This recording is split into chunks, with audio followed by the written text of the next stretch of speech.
Hochma Text Project Podcast presents Season 1, Seneca's Letters from a Stoic by Lucius Annaeus Seneca. Translated by Richard Montgomery. Letter 111, on the Vanity of Mental Gymnastics.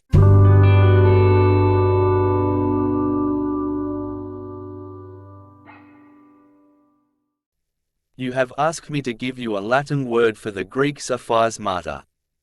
Many have tried to define the term, but no name has stuck.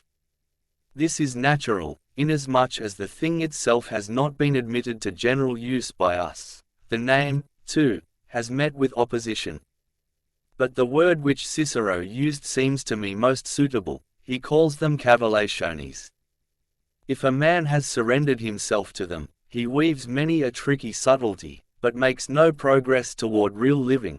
He does not thereby become braver, or more restrained, or loftier of spirit. He, however, who has practiced philosophy to effect his own cure, becomes high-souled, full of confidence, invincible, and greater as you draw near him.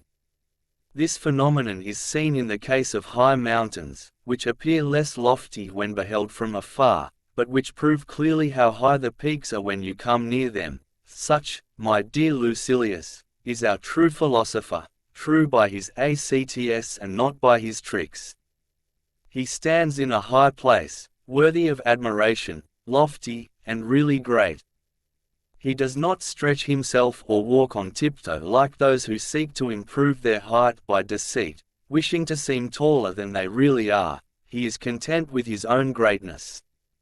And why should he not be content with having grown to such a height that fortune cannot reach her hands to it?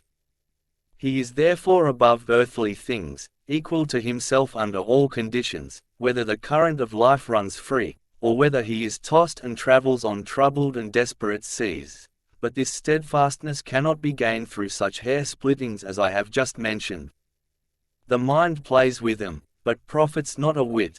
The mind in such cases is simply dragging philosophy down from her heights to the level ground. I would not forbid you to practice such exercises occasionally, but let it be at a time when you wish to do nothing. The worst feature, however, that these indulgences present is that they acquire a sort of self-made charm, occupying and holding the soul by a show of subtlety, although such weighty matters claim our attention, and the whole life seems scarcely sufficient to learn the single principle of despising life.